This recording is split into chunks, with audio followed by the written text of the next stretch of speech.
Uma boa tarde na graça e na paz de nosso Senhor e Salvador Jesus. Eu sou o pastor César Cavalcante e mais uma vez, para a glória de Deus, está no ar mais uma edição da Maratona Teológica Defesa da Fé, uma edição especial da maratona chamada Maratona Teológica edição Defesa da Fé. Se você está gostando, ainda dá tempo de compartilhar para que mais pessoas participem, tá? O pessoal da sua igreja, do grupo da igreja, você pode pegar aí maratonateologica.com.br e mandar no grupo da igreja, falar, pessoal, se inscreva aí, é de graça, tem material, tal. Hoje, a aula de hoje é sobre o problema da judaização nas igrejas evangélicas. O problema da judaização nas igrejas evangélicas. Corta para essa câmera aqui.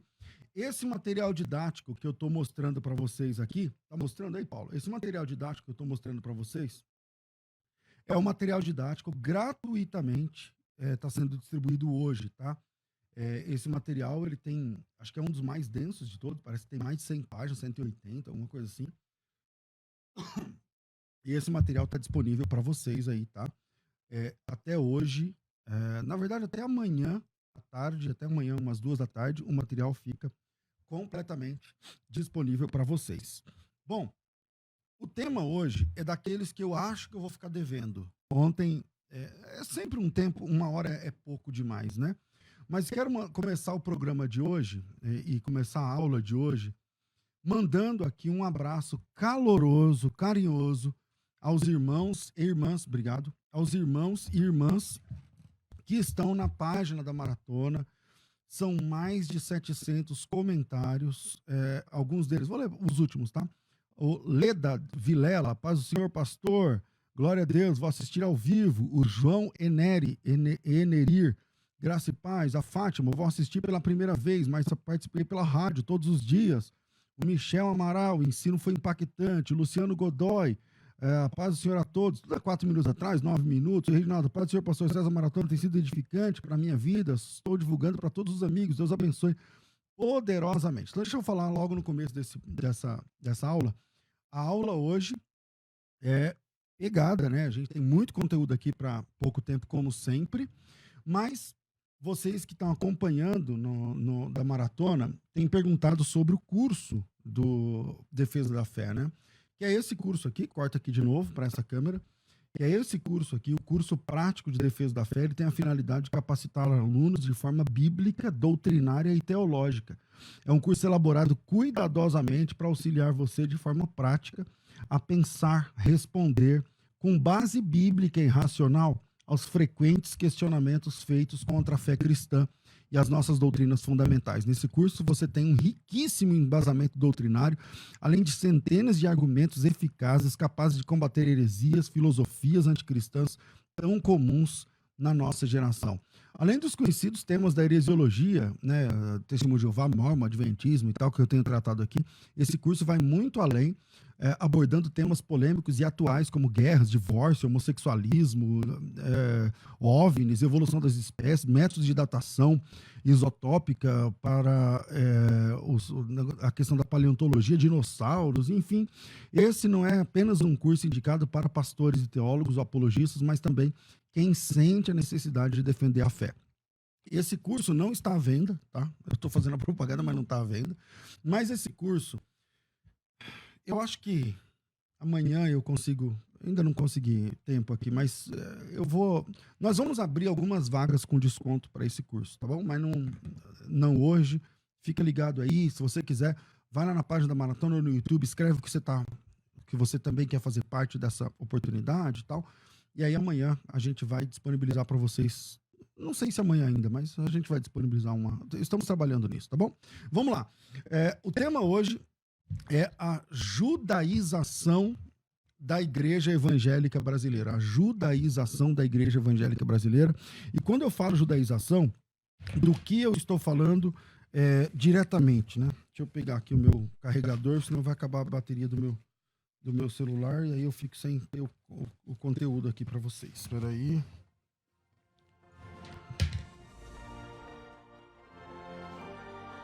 Quando eu falo judaização, né, sobre o que eu estou falando?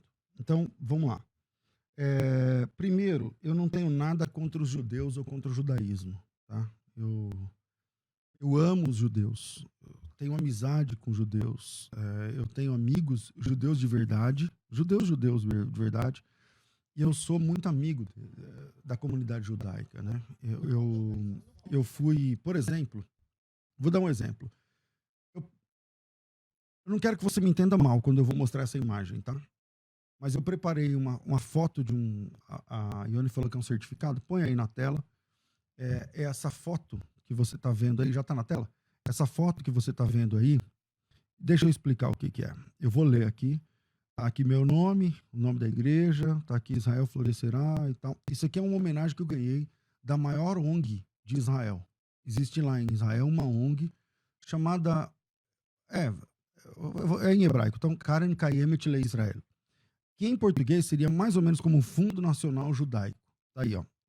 É em hebraico, né? Embaixo tá lá KKL. Para quem lê hebraico, tá lá em marrom, verde e azul, KKL, né? É o CAF. As duas letras para a letra K e a letra para a letra L, para quem não sabe hebraico. Aí tá dizendo o seguinte: para comemorar essa data, árvores serão plantadas em seu nome no Bosque Brasil, na região de Modim, em Israel. Então, veja, isso aqui quem me deu foi o Eduardo Cobb, que é o presidente do KKL aqui no Brasil, tá certo? E também quem me entregou em mãos foi o Marcelo Chapochnik, que é o diretor executivo para a América Latina do KKL Brasil, tá? O KKL Brasil é a maior ONG de Israel. Eles estão presentes em mais de 180 países, tá certo? É a ONG mais séria, é maior que a Unicef, para vocês terem uma ideia, maior que a WWF, para vocês terem uma ideia, tá? E essa ONG, elas fizeram essa moção de honra para mim, tá? Meu nome aí, como eu disse agora há pouco, não é que eu quero me mostrar, não é isso, longe disso, tá? Porque hoje em dia, tem pastores que têm árvores que eles mesmos plantam lá em Jerusalém, lá em Israel, que não sei o que, paga lá não sei quanto, tá? Eu nunca paguei nada, lá em Israel tem um bosque que foi plantado em homenagem ao meu nome. E por eu ser amigo dos judeus, entende? Dentro das coisas do meu trabalho está Israel. Eu já estive em Israel, sei lá, alguma coisa entre 40 e 50 vezes. Na verdade, eu sei andar mais em Jerusalém do que em São Paulo. Então, eu conheço Israel de verdade. Não é que eu vi um vídeo ou eu fui lá uma vez, entende? Eu trabalho lá, eu tenho na minha carteira, por exemplo, eu tenho isso aqui só para mostrar, porque o que eu vou falar agora vai ser pesado sobre o judaísmo, né? Eu tenho aqui na minha carteira cartão das lojas que eles me dão lá. Falam, eles chamam como se fosse um Olê Hadash, né? Como se fosse um imigrante e tal. Então eu amo Israel, de verdade, amo de verdade. Algumas pessoas que estão ouvindo essa aula já estiveram em Israel comigo.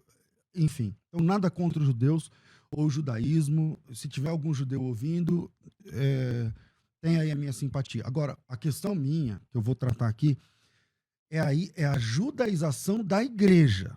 É trazer apetrechos judaicos, datas judaicas, para o seio da igreja evangélica. É disso que eu vou falar agora, tá certo? Eu não fico me mostrando essas coisas, mas eu só quis mostrar que eu amo Israel. Agora, uma coisa é amar a nação, o povo, a cultura.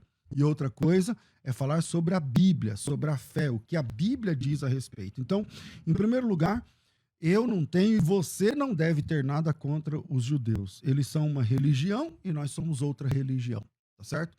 O judaísmo é uma religião com um sistema de crenças, um código de fé, uma escritura básica. O cristianismo é outra religião, com outro sistema de crença, outro material didático aprovado canonicamente, que é a Bíblia, outro sistema de crença, outro sistema doutrinário, a salvação, enfim, são duas religiões, tá certo? Agora vamos lá. Eles, precisa ficar muito claro aqui, nós somos de uma religião chamada cristianismo. Os judeus são de outra religião chamada judaísmo. Pastor, tem uma história de que todo judeu é salvo, né?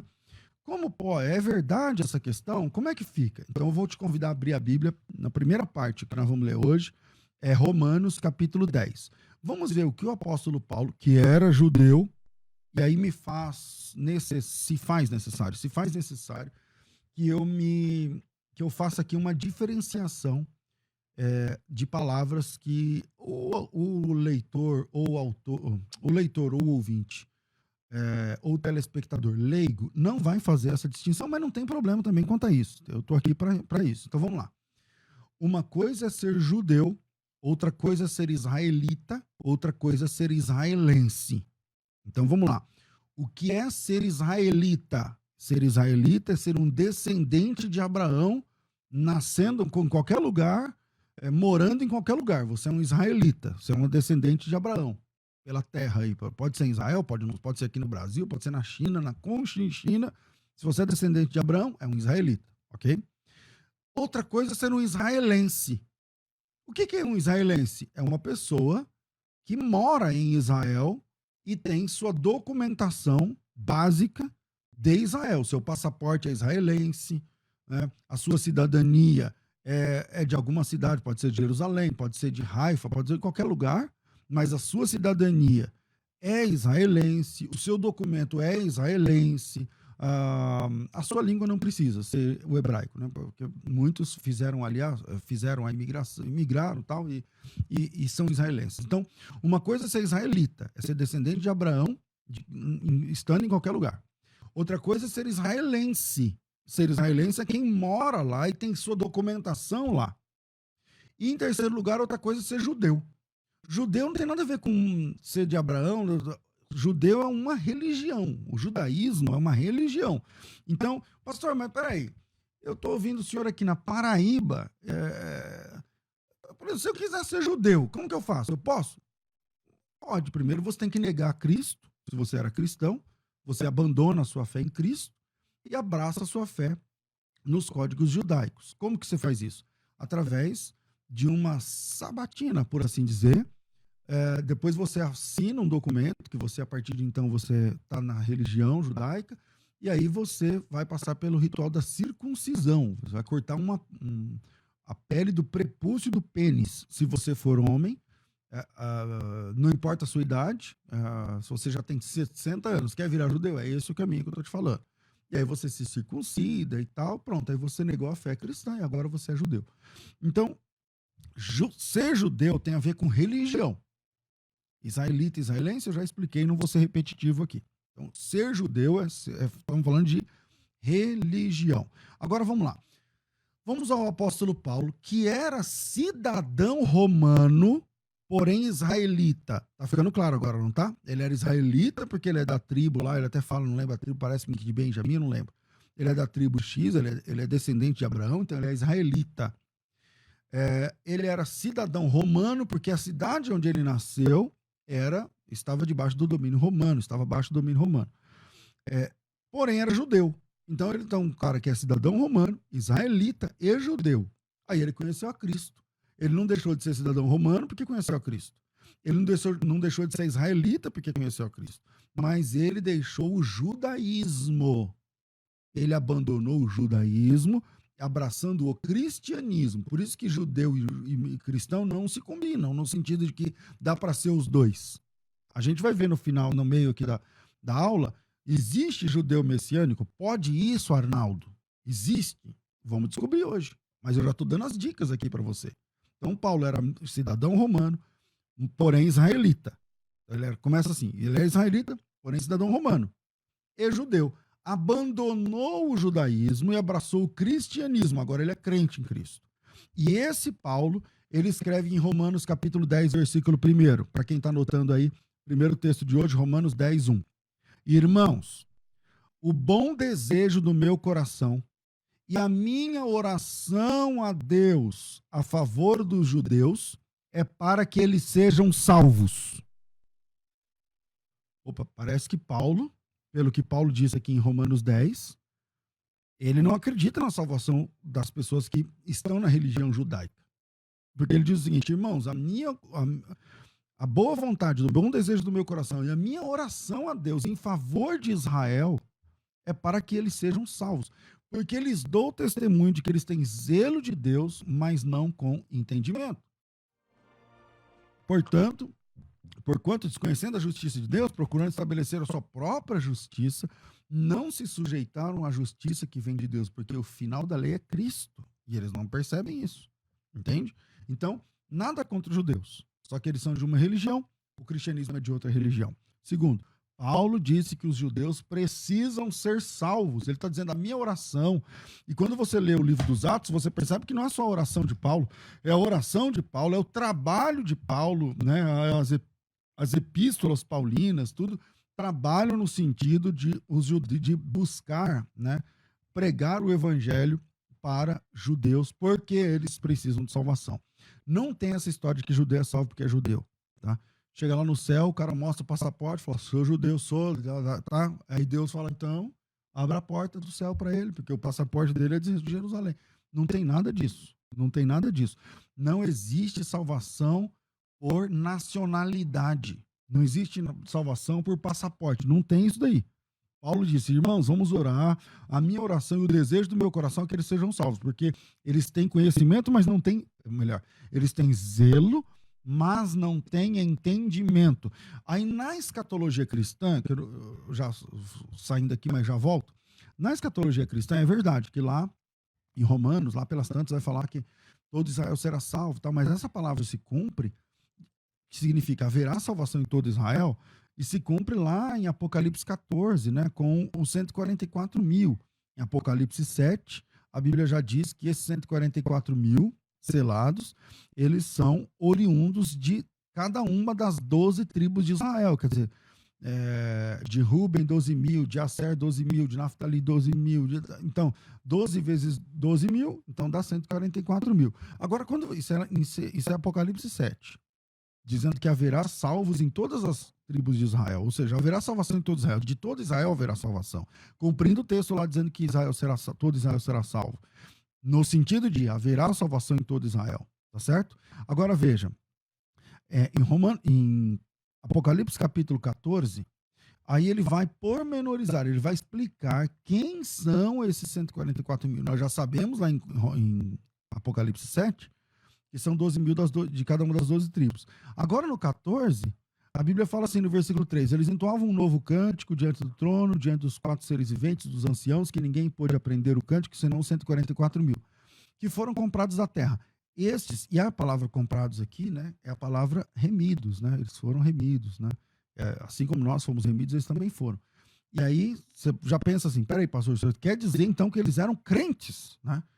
Exatamente, é só ler o capítulo 14, versículo 3 e 4. No 3, no finalzinho, fala que eles foram remidos. No 4, são estes os que não se macularam com mulheres porque são virgens, e eles são seguidores do Cordeiro por onde quer que vá. Veja que a palavra Cordeiro aparece com C maiúsculo. Eles são seguidores do Cordeiro por onde quer que vá. Eles seguem o Cordeiro por onde quer que vá. Quem segue o Cordeiro? Quem é o Cordeiro? Cristo.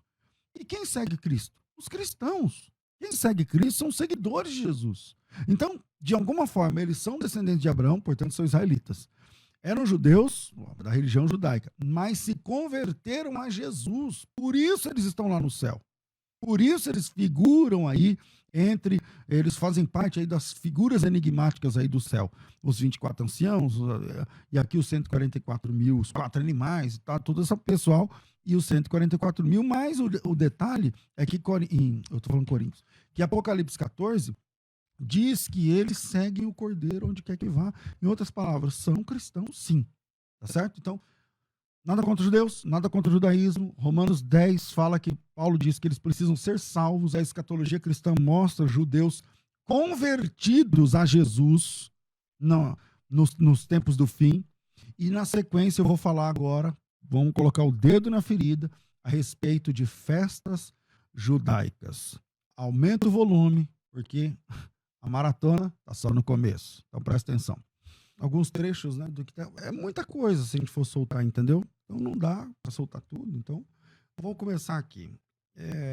As igrejas evangélicas, muito antes da Universal inventar o Templo de Salomão, que ao invés de ser construído ao estilo de Salomão, foi construído ao estilo de Herodes, né? Para quem conhece um pouquinho de Bíblia, vai perceber que ali é o Templo de Herodes, né?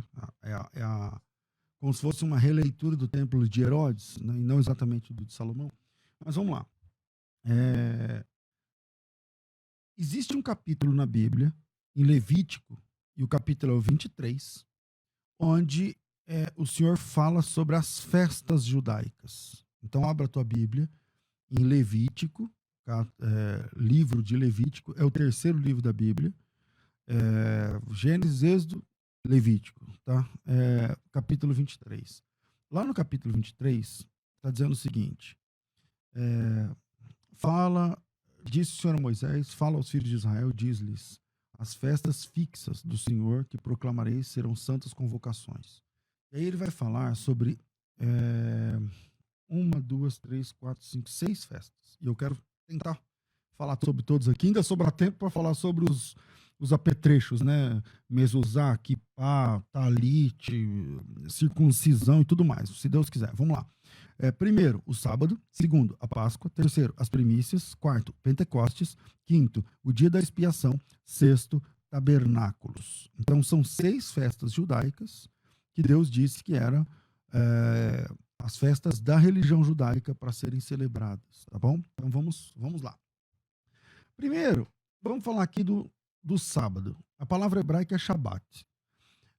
A palavra Shabat significa descanso. A palavra Shabat significa literalmente descanso, tá bom? E existe uma regra na Bíblia, né, para guardar o sábado para os judeus. E essa ordem que o Senhor deu aos judeus para guardar o sábado era uma ordem muito explícita, mas ela tem uma base. Por exemplo, se você ler, por exemplo, em Deuteronômio capítulo 5, versículo de número 12, vamos tentar aqui, Deuteronômio capítulo 5, versículo 12, diz assim, ó, guarda o dia de sábado para o santificar, como te ordenou o Senhor teu Deus. 6 dias trabalharás e farás toda a sua obra. No 7º dia é sábado do Senhor, do Senhor teu Deus. Não farás nenhum trabalho, nem tu, nem teu filho, nem tua filha, nem teu servo, nem tua serva, nem teu boi, nem teu jumento, nenhum animal, nem animal algum teu, nem estrangeiro das tuas portas para dentro, para que o teu servo e a tua serva descansem como tu. Porque te lembrarás que foste servo na terra do Egito, e o Senhor teu Deus te tirou dali com mão poderosa e com braço estendido. Bom, vamos lá. Aqui fica claro por que o judeu tem que guardar o sábado. O judeu tem que guardar o sábado porque eles foram escravos por 400 anos. E agora eles vão ter um descanso semanalmente para lembrar, para louvar a Deus pelo livramento que Deus deu a eles, ali da chibata egípcia, né? Agora vamos lá. O crente precisa guardar o sábado? Não. Por alguns motivos. Motivo número 1. Não existe no Novo Testamento nenhum mandamento dizendo que o cristão deve guardar o sábado. Pelo contrário. Colossenses capítulo 2, versículo 16 diz assim, ó, ninguém vos julgue pelo comer, pelo beber, pelos dias de festas, pelas luas novas e pelos sábados. Então, o cristão não deve ser julgado por guardar ou não guardar o sábado. Segundo texto, Romanos capítulo 14, versículo 1. Irmãos, recebam aquele que é fraco na fé, sem contendas, sem perguntas e sem contendas. Um crê que de tudo pode comer, o outro que é fraco come legumes. E Deus recebeu como sendo seu. E aí ele vai dizer lá no versículo 5, um julga igual todos os dias. Não, um faz diferença entre dia e dia, o outro julga igual todos os dias. E Deus recebeu como seu. Então o cristão não deve guardar sábado. Primeiro porque a Bíblia não manda no Novo Testamento. Não existe uma ordem. Tem 10 mandamentos no Decálogo. 9 deles são mandados novamente como mandamento para o cristão guardar. Pesquise isso no Google. Vocês vão ter todos os textos do Novo Testamento. Tem não matarás, tem para honrar o pai e a mãe, tem para não fazer imagens de escultura, tem tudo lá, menos o sábado. Então o sábado não é uma ordem para cristãos no Novo Testamento. Primeiro. Segundo, os 2 textos que eu apresentei falam que o cristão tem liberdade sobre o sábado. Em terceiro lugar, Mateus capítulo 11, versículo 28, Jesus Cristo diz o seguinte, se você está cansado e sobrecarregado, vem a mim que você vai encontrar descanso. A palavra descanso, você já sabe, é Shabat. O que Jesus está falando é o seguinte, se você está cansado e sobrecarregado, eu sou o Shabat. Se você está cansado e sobrecarregado, vem a mim que você vai encontrar o sábado. O cristão bíblico, ele não descansa em um dia, ele descansa em uma pessoa. E essa pessoa é Jesus Cristo. Então, nós descansamos em Cristo, ponto. Então, eu vou passar logo do sábado, porque o sábado é o mais fácil aqui, tá certo? E vamos aí para as festas judaicas. Bom, na sequência, nós temos as festas mais conhecidas: Páscoa, Pentecostes e Tabernáculos. Vamos para a Páscoa. A Páscoa, que lá na Bíblia é chamada de Pêssar, o que é a festa do Pêssar, né? Ou Haggadah de Pêssar. O que é isso? Vamos lá. Os caras estavam no Egito, escravos, tal, tudo mais, você lembra, conhece o texto. E aí o Senhor disse que ia libertá-los através de Moisés, com prodígios, com sinais. Foram 9 pragas ministradas. Na última praga, a praga da morte dos primogênitos, o Senhor disse que ia libertar o povo através ali da fala de Moisés e tal. E aí, cada família tinha que pegar um cordeiro, macho de 1 ano, sem defeito e tudo mais, levar para casa do dia 10 até o dia 14, fazendo 5 dias, 10, 11, 12, 13, 14, como os 5 dias que Jesus passou antes de ser crucificado. Ele fez a entrada triunfal no domingo, segunda, terça, quarta, quinta e sexta, tá certo? E aí, esses dias, o cordeiro ficava na casa, assim como Cristo, que não é da capital, mas ficou ali na adjacência por esses 5 dias, e depois ele seria morto, imolado, né? Sacrificado e tudo mais. Ali nós temos a morte do cordeiro, sem defeito, substitutiva, o inocente pagando pelo culpado, a morte protetora, porque quem passasse o sangue no umbral não teria morte dentro da casa, e a morte libertadora, porque a partir de então eles iam sair do Egito e ir para a liberdade que Jesus os chamou. Por isso que na segunda carta de Paulo aos Coríntios, capítulo 5, versículo 7, Jesus Cristo, o apóstolo Paulo aponta Jesus Cristo como o nosso cordeiro da Páscoa. Primeira carta, eu falei segunda? Acho que não. Primeira carta de Paulo aos Coríntios, capítulo 5, versículo 7, diz assim: lançai fora o velho fermento, para que sejais nova massa, como sois de fato, sem fermento, pois também Cristo, nosso cordeiro pascal, foi imolado. Então a Páscoa se cumpre em Cristo. Olha que interessante. Nós temos 6 celebrações lá em Levítico 23. E eu já adianto aqui. Todas elas se cumprem em Cristo. Todas. O sábado, Jesus é o nosso descanso. A Páscoa, Jesus é a nossa Páscoa. Tudo se cumpre em Cristo ou na obra dele. Por exemplo, a festa que vem na sequência. Eu falei do sábado, lá na sequência aqui. Falei da Páscoa.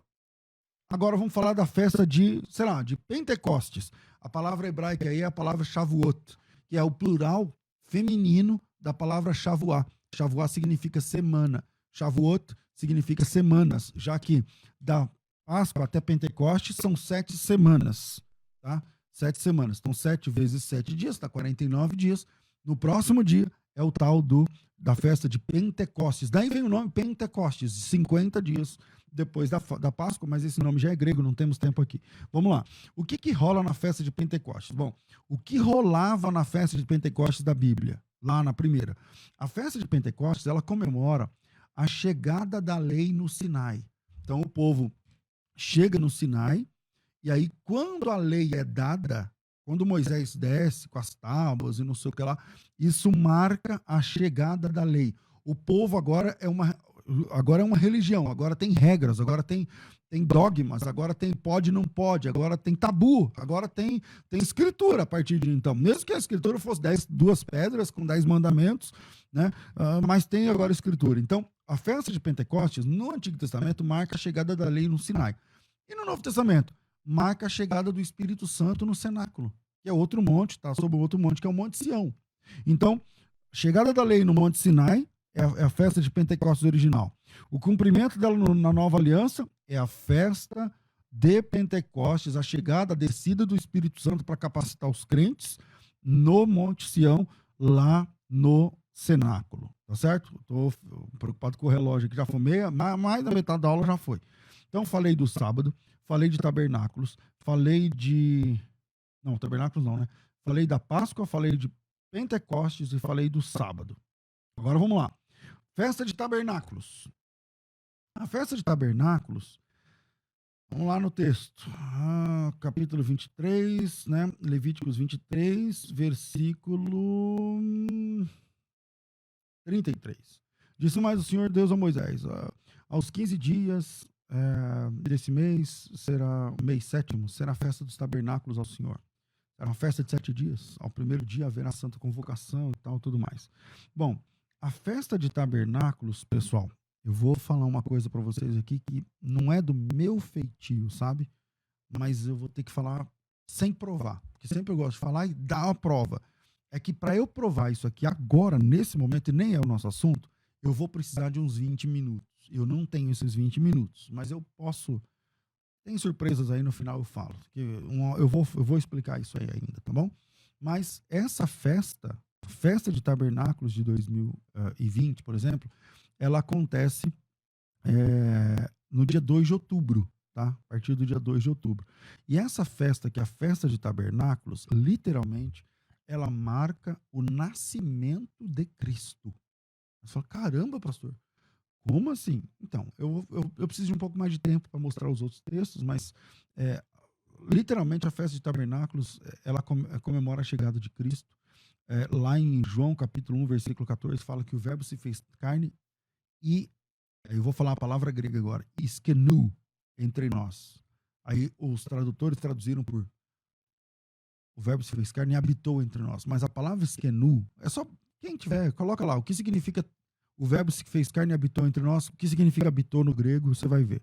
O próprio texto original. Essa palavra skenu significa tabernaculou. O verbo se fez carne e tabernaculou entre nós. Então vamos lá. O sábado é Cristo. A Páscoa é Cristo. O Pentecostes é o Espírito Santo, a chegada do Espírito Santo. Tabernáculos é o nascimento de Cristo, a encarnação de Cristo. E aí fica faltando duas festas. A festa da expiação e a festa das primícias. Vamos na festa da expiação, também chamada, famosa, ou pelo nome Yom Kippur. Né? E por que essa festa é famosa? Bom, no meio evangélico. Porque alguns anos atrás, um ex-irmão em Cristo, um ex-cristão, como assim, pastor? Pois é, cara, agora tem ex-cristão, né? Um apóstata chamado Marcelo, mas que mudou o seu nome como pregador, né, e tal, mudou o seu nome para Yosef Akiva, que frequentou os púlpitos das principais igrejas evangélicas desse país, né? Alguns desses líderes me atacam por nome, falando que tem um tal de teólogo aí que fica falando mal e não sei o que lá. Mas, enfim, esse cara, ele inventou que a festa do Dia do Perdão, ou também chamado de Yom Kippur, a palavra Yom em hebraico é dia, né? Dia. O que significa Yom? Dia. O que significa Kippur? Kippur vem de pur, de livramento, a ideia de Kippur, Yom Kippur, dia para o perdão, dia para o livramento, alguma coisa assim, tá certo? Então esse dia do perdão, ou também chamado dia da expiação e tudo mais, ela é uma festa que está lá também no texto de Levítico 23. Então vamos lá, vamos para o texto. Levítico capítulo 23, vamos achar aqui onde que começa o dia da expiação. Disse mais o Senhor a Moisés, aos 10 dias desse mês, do mês 7º, será o dia da expiação. Tereis santa convocação, afligireis vossa alma, trareis oferta queimada ao Senhor. Então o cara tinha que matar o animal, lidar com sangue e tal, depois queimar o animal, tá certo? Não tem, gente, Yom Kippur não tem nada a ver com pegar dinheiro, colocar no envelope e entregar na mão de um apóstolo. Yom Kippur não tem nada a ver com pegar dinheiro, colocar num envelope e entregar na mão de um bispo, de um pastor, de um missionário, coisa que o valha. Não tem nada a ver. Quer cumprir o Yom Kippur? Não precisa, porque todas as festas elas se cumprem em Cristo. Jesus é o nosso perdão. A festa do perdão, o dia do perdão, se cumpre cabalmente em Jesus Cristo. Tá certo? Então não tem esse negócio de... E aí, esse ex-evangélico, esse ex-irmão em Cristo, que agora ele abandonou a fé cristã e se tornou judeu, ele diz o seguinte, que no dia do Yom Kippur, não sei quantos dias antes, lá tal, Deus abre um livro. E esse livro, né, tem os nomes de todos os habitantes desse planeta. E aí, se você der uma oferta para determinada igreja, para a igreja que fizer o evento, né? Eu quero fazer esse evento. Se você der uma oferta na minha igreja, então Deus, ele vai escrever tudo que vai acontecer na sua vida no outro ano, durante o outro ano, baseado numa oferta que você der vezes 7. É um lance assim. Pastor, isso a Bíblia diz em algum lugar? Não, a Bíblia não diz em lugar nenhum. Nenhum texto, nenhum versículo, nenhum capítulo, nada vezes nada, multiplicado por nada, somado com nada. Não tem isso na Bíblia em lugar algum da Bíblia. Nenhum lugar da Bíblia tem Deus abrindo um livro e olhando se você deu oferta X, PTO, para depois mudar todo o plano que ele tinha preparado para você. Não, não, não. A Bíblia não diz isso. Isso é uma heresia pregada por um pastor evangélico nas igrejas evangélicas, tá certo? E esse, na verdade, é um ex-pastor evangélico, porque agora ele nega a Cristo. Solta o vídeo desse pastor chamado Yosef Akiva, negando que Jesus Cristo é Deus. Vai. Agora dizendo que Jesus Cristo não é Deus. Gente, há um tempo atrás eu fui pregar lá no norte, lá no Pará. Eu lembro a cidade, mas eu não quero falar. E aí eu desci, me buscar no aeroporto, lá, aquela história toda, lá, preguei. Beleza. Vim embora. O pastor, o vice-presidente lá, começou a se envolver com um cara tipo esse aqui, que é judeu messiânico. Judeu messiânico. Gente, deixa eu explicar um negócio pra vocês. Eu vou contar um segredo pra vocês, talvez ninguém contou. Não existe judeu messiânico. Judeu não crê que Jesus Cristo é o Senhor, não crê que Jesus Cristo é o Salvador, não crê que haja salvação pelo sangue de Cristo. Isso é judeu. E quem é messiânico crê que Jesus Cristo é o Messias. Então não tem como ser judeu messiânico. Ou você é judeu, ou você é messiânico. O judeu messiânico é a mesma coisa de falar, eu sou evangélico candomblessista. Quer dizer, não, ou você é evangélico ou você é do candomblé, meu amigo. Tem que decidir. Mas as pessoas não param nem para pensar no nome que eles decidem. Pronto. E você é o que? Eu sou judeu messiânico. Aí o cara coloca um kippá na cabeça, veste um talite e sai pelas igrejas. Eu vou voltar para quem chegou agora, eu vou voltar lá no primeiro minuto da live, da aula. Eu amo os judeus. Nada contra. Eu mostrei aí um documento que eu ganhei dos judeus. Eu conheço o prefeito de Jerusalém, eu já fui jantar com ele. Eu conheço do que eu estou falando. Você está entendendo? Mas não existe judeu messiânico. Ou você crê que Jesus Cristo é o Senhor e o Salvador, ou você não crê que Jesus Cristo é o Senhor e o Salvador. Ah, pastor, eu não creio. Então você é judeu. Pode ser judeu, ok. Ah, eu creio que Jesus é... Então você não pode ser judeu. Não tem condições. As duas coisas não combinam. É água e óleo. Não vão se misturar. Então vamos aqui. Eu estava falando aqui do dia da expiação, né? Então, esse cara que fez, agora está dizendo até que Jesus não é Deus. Agora eu quero ver. Essa é a questão. Deixa eu explicar uma coisa para vocês. Ontem foi o dia dos falsos profetas, mas dá um revival aqui. O maior inimigo dos falsos profetas não é o programa Crescendo na Fé. O maior inimigo dos falsos profetas não é esse curso aqui. O maior inimigo dos falsos profetas não sou eu, não é o Instituto Cristão de Pesquisas, onde eu trabalhei 7 anos.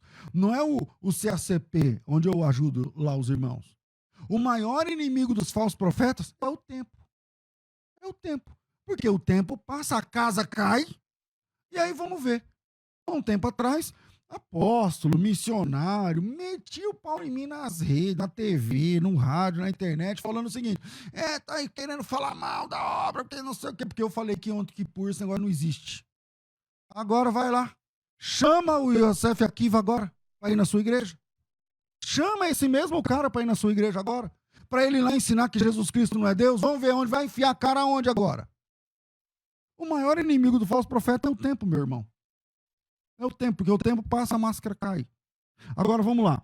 Festa da expiação, o Yom Kippur, já resolvemos aqui. Agora ficou faltando a festa das primícias. E aí deixa eu falar uma coisa para vocês. A festa das primícias, meu amigo, a festa das primícias também se cumpre em Cristo. Quando, pastor? Vamos lá. O texto está lá em Levítico 23, como todos, mas eu quero ler agora, primeira carta de Paulo aos Coríntios, capítulo 15. Primeira carta de Paulo aos Coríntios, capítulo 15, é um capítulo inteiro voltado para a ressurreição. E aí, como a ressurreição é o tema de amanhã, não vou aqui adiantar o tema, vou tratar só isso aqui. Ó.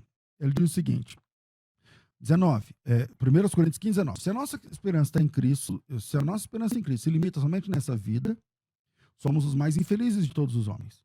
Mas de fato Cristo ressuscitou de entre os mortos, sendo ele as primícias dos que dormem. Você fala assim, peraí, pastor, tem o erro de português. Sendo ele as primícias? Não, tem que ser sendo ele a primícia. É ele, sendo ele a primícia. Não. Eu sei que o português não vai ser bem concatenado aqui, mas a questão não é português, é teológica. E o texto está muito bem traduzido. De fato, Cristo ressuscitou de entre os mortos. Aleluia. Sendo ele as primícias dos que dormem. Visto que a morte veio por um homem, também por um homem veio a ressurreição dos mortos, porque assim como em Adão todos morrem, também em Cristo todos são vivificados, cada um por sua ordem. Cristo, as primícias, depois os que são de Cristo na sua vinda. Agora que você leu esse texto, vamos lá. Aqui fala que as primícias é Cristo. Eu sei que o português de novo não vai combinar. Eu vou repetir. Aqui está dizendo que as primícias é Cristo. Nossa, as primícias são Cristo. Então, eu sei que o português não vai combinar. Estou repetindo mais uma vez. O erro que eu estou fazendo de português é consciente. Então, vamos lá. O texto de Coríntios 15, 20, 21, 19, 20, 21, fala que Cristo ressuscitou de entre os mortos e sendo ele é as primícias. Ele é as primícias. Não tenha medo de errar o português nessa hora. Agora vamos. Lá em Levítico capítulo 13, capítulo 23, o que é a festa das primícias? Ah, meu amigo, então vamos lá. Versículo 9, disse mais o Senhor a Moisés, fala aos filhos de Israel, diz-lhes, quando entrardes na terra que vos dou, cegardes a sua messe, então trareis um molho das primícias da vossa messe ao sacerdote. Ele moverá o molho perante o Senhor para que sejais aceitos. No dia imediato ao sábado. Que dia é o dia imediato ao sábado? É o domingo. No dia imediato ao sábado, o sacerdote moverá. No dia que moveres o molho, oferecereis o cordeiro sem defeito e tudo mais. Agora se liga. O que é a oferta das primícias? Se liga, você que está ouvindo, ou você que é na sua igreja, o pastor fala que primícia tem que dar dinheiro. Que primícia é uma nota de 200 que chegou agora. Que primícia é R$1.000. Que primícia é dízimo. Não tem nada disso. Nada, nada, nada. Primícia não tem a ver com dinheiro. Então vamos lá no texto. O texto diz que quando você plantar, versículo 10, quando entrares na sua terra que vos dou, e cegardes a sua cega, então trareis um molho, um feixe, né, a colheita, um pouco da colheita, das primícias da vossa lavoura ao sacerdote. Ele moverá esse molho perante o Senhor para que você seja aceito. Olha que interessante. Você colhe as primícias, leva um feixe, um molho das primícias, leva um molho, entrega para o sacerdote e ele vai mover essas primícias para que você, para que nós, né, hoje na graça, ou para que ele na época, para que você seja aceito. E quando é isso? É no domingo de manhã. Um dia depois do sábado, versículo 12, no dia imediato ao sábado, o sacerdote moverá. Aí você fala, pastor, eu ainda não entendi. Que hora que é? Tá, vamos lá. Não entendeu, né? Vamos lá. Entendemos isso aqui? Que lá no domingo, o sacerdote move a primícia e aí o ofertante é aceito, né? Aquele da lavoura lá é aceito. Sabendo disso, vamos de novo lá na primeira carta aos Coríntios, capítulo 15, versículo 19 e 20. Se a nossa esperança em Cristo se limita somente nessa vida, somos os mais infelizes de todos os homens. Mas, de fato, Jesus Cristo ressuscitou de entre os mortos, sendo ele as primícias dos que dormem. Visto que a morte veio por um homem, também por um homem veio a ressurreição dos mortos. Porque assim como em Adão todos morrem, em Cristo todos são vivificados. Cada um por sua ordem. Cristo as primícias, depois os que são de Cristo na sua vinda. A festa das primícias, você vai lá e pega um feixe, vamos lá, trigo, cevada, sei lá, você vai lá e pega a primeira, as primícias. Ao invés de você comer, vender, fazer em casa e tal, você vai pegar esse feixe e você vai entregar para o sacerdote. E o sacerdote vai mover essas primícias no domingo, de manhã. Essas primícias serão movidas. E nesse momento você vai ser aceito. É esse lá no Antigo Testamento. Agora vamos pensar no Novo Testamento. A Bíblia diz, o apóstolo Paulo faz o link entre a festa das primícias e a morte e a ressurreição de Cristo. Cristo foi depositado no sepulcro na sexta, mas foi movido no domingo de manhã. Aleluia. É no domingo de manhã que Cristo, que aqui é chamado de as primícias, Cristo é as primícias. E aí, no domingo de manhã, Cristo, que é as primícias, ou seja, as primícias se cumprem em Cristo, foi movido. E porque Cristo foi movido, entenda-se, ressuscitado, no domingo de manhã, você pode ser aceito. Você pode ser aceito. O ofertante, o adorador pode ser aceito. Então isso não tem nada a ver com dinheiro, meu Deus do céu. Uma pessoa que fala que dá primícia significa depositar na conta de uma igreja, de um pastor, de não sei o que lá. Esse cara, talvez por ignorância, eu acho que a maioria é por ignorância, não é por mal, mas essa pessoa, ela está tirando o brilho das primícias. As primícias é Cristo. As primícias têm a ver com a ressurreição de Cristo. É isso que tem a ver a festa das primícias. Tá certo? Então, que fique claro aí para vocês. Isso tem a ver com a festa das primícias. Glória a Deus. Agora vamos lá. Eu tenho aqui poucos minutos para terminar essa aula. Falamos de judeu messiânico. Agora vamos falar, eu falei agora de kippá, né? Vamos falar de kippá. Pastor, tudo bem, a pessoa que quiser usar kippá, né? Pode, né? Não tem problema. Eu gosto de orar, quando eu vou orar, eu coloco kippá e tal. Vamos lá. Eu sei que tem muitas pessoas piedosas com esse tipo de demanda, com esse tipo de dúvida, então eu vou ter muito cuidado. 1 Coríntios 11, 14. Não pode usar kippá. 1 Coríntios 11, 14. Diz assim, ó. Ou não vos ensina. Peraí, o versículo... Eu acho que eu errei o versículo aqui. Peraí. Não precisa aumentar o volume, não. Eu vou achar aqui, porque eu errei o versículo que eu escrevi. Pelo amor de Deus, meus irmãos me perdoem, em nome de Jesus. Mas, se Deus quiser, eu vou achar aqui. Eu sei que está em Coríntios 11, o versículo é o 4. Pronto. Diz assim, ó. Todo homem que ora ou profetiza com alguma cobertura na cabeça, desonra sua própria cabeça. Isso é Coríntios, Novo Testamento, Nova Aliança. Ah, mas o Edir Macedo... Então, você quer seguir o Edir Macedo ou a Bíblia? Ah, mas o apóstolo fulano de tal, que tem não sei quantas mil membros, você quer seguir não sei quantos mil membros ou a Bíblia? Repito o texto, do Novo Testamento. Eu não vou nem trabalhar com o Antigo, porque eu não tenho tempo aqui. 1 Coríntios 11, 4. Todo homem que ora ou profetiza com a cabeça coberta, com alguma cobertura na cabeça, desonra a sua própria cabeça. Desonra a sua própria cabeça. Tá certo? Então, o kippá está resolvido. É Bíblia. A gente vai na Bíblia, beleza? Vamos lá. Então, vou dar um tique aqui no kippá. Kippá já foi. E o talit, pastor? Porque assim, eu acho tão bonito. A minha sogra foi para Israel, voltou com um talit, não sei o que lá e tal. Como é que faz? Bom, pode talit? Não pode. Mas dá para mostrar isso na Bíblia? Dá. Mas não tá. Eu quero ir no Novo Testamento. Vamos lá, vamos para a Bíblia. Segunda carta de Paulo aos Coríntios, capítulo 3, versículo 7. Eu estou sem tempo. Diz assim, ó. Se o ministério da morte gravado com letras em pedra se revestiu de glória a ponto de os filhos de Israel não poderem fitar os olhos na face de Moisés por conta da glória do seu rosto, ainda que desvanecente, como não será de maior glória o ministério do Espírito? Porque se o ministério da condenação foi com glória, em muito maior proporção será glorioso o ministério da justiça, porquanto, na verdade, o que outrora foi glorificado nesse respeito já não resplandece diante da atual sobreexcelente glória, porque o que se desvanecia teve a sua glória, mas muito mais glória tem o que é permanente. Tendo, pois, tal esperança, servimos-nos de muita ousadia no pregar. E não somos como Moisés, que usava o véu. Não somos como Moisés, que usava o véu sobre a face, para que os filhos de Israel não atentassem na terminação do que desvanecia.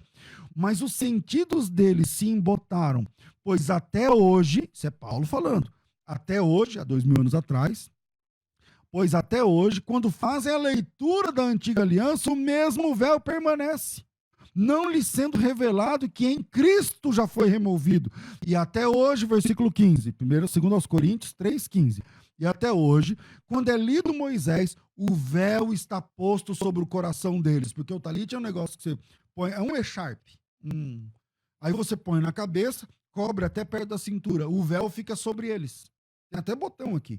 O véu está posto sobre o coração deles. Versículo 15. Porque até hoje, quando é lido Moisés, o véu está posto sobre o coração deles. Quando, porém, algum deles se converte ao Senhor, esse véu é tirado. Quando algum deles se converte ao Senhor, esse véu é tirado. Bíblia, meu amigo. Primeira carta de Paulo aos Coríntios, capítulo 3, versículo 7, eu li até o 15. Então, Talite, não pode, tá errado. Circuncisão, porque há muito tempo atrás, né, esse Yosef Akiva fez a sua circuncisão, e aí um monte de pastor, não, acho que não tem nada a ver, né. Então vamos lá, vamos pro texto. Gálatas capítulo 5, diz assim, para a liberdade foi que Cristo nos libertou. Permanecei, pois, firmes, e não vos submetais de novo a julgo de escravidão. Eu, Paulo, vos digo que se vos deixar de se circuncidar, Cristo para nada vos aproveitará. Se vos deixar de vos circuncidar, Cristo para nada vos aproveitará. De novo testifico, versículo 3, Gálatas 5:3. A todo homem que se deixa circuncidar, está obrigado a guardar toda a lei. De Cristo vos desligastes. Vós que procurais justificar-vos na lei, da graça tendes caídos, porque nós, pelo Espírito, aguardamos a esperança da justiça que provém da fé. Então, se circuncidou, acabou. Se circuncidou, abandonou a Cristo. Eu não tenho tempo para falar aqui de Mesuzá ou dos outros apetrechos. Infelizmente, o tempo é curto. Eu quero deixar aqui o meu abraço à galera que está na maratona. Para você baixar o material de hoje, precisa fazer a sua inscrição. É de graça. O material didático também é de graça. Para ter acesso, é só chamar aí no 0 operadora 11 9 9007 6844 ou entrar direto no maratonateologica.com.br. maratonateologica.com.br. E para essa galera aqui, ó, a Lourdes, a Niura, pastor que estudo, poderia continuar mais tempo, tal. Ao Vinícius, muito enriquecedor, está sendo essas aulas. Ao Wellington, o pessoal que está falando aqui, esse programa é muito bom e tal. O Alexander, eu quero esse curso, pastor, muito bom. Esse curso, faz uma promoção top aí e tal. Então, veja só, eu estou terminando aqui por causa do horário. Eu vou abrir algumas vagas, mas eu nem sei se eu vou conseguir fazer isso amanhã, tá? Entende? Mas eu vou abrir algumas vagas no fim dessa maratona. A boa notícia é a seguinte: essa maratona vai rolar sábado e domingo à noite. Sábado e domingo à noite, eu não sei o horário, mas amanhã eu falo para vocês o horário certo. Vai ter uma live sábado, outra live domingo à noite, tá? Então conto com vocês aí para essa possibilidade, tá bom, gente?